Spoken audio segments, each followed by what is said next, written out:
சாத்தானே என்று சொல்லி, இதுல தான் நீ பணிந்து கொள் என்று சொல்லி உபாகமம் 6:13 கர்த்தர் அவனுக்கு பதில் சொல்ற.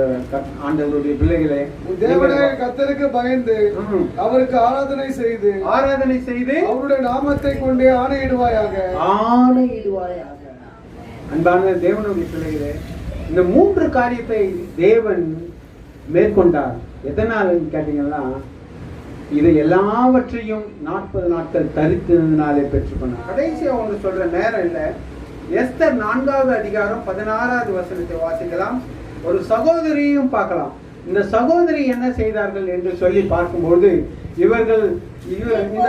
இவர்கள் கோத்திரம் எல்லாம் அடிமையானவர்கள் தான்.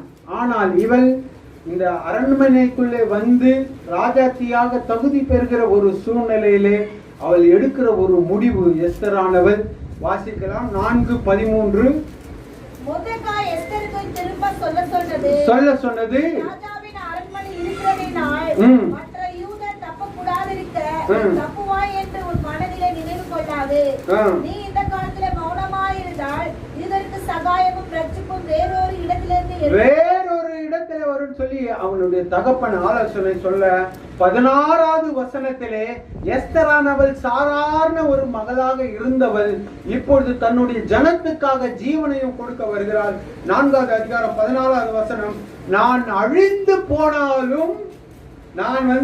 போனாலும் போகட்டும், நான் செத்து போனாலும் செத்து போறேன், நான் மாண்டு போனாலும் போகிறேன்.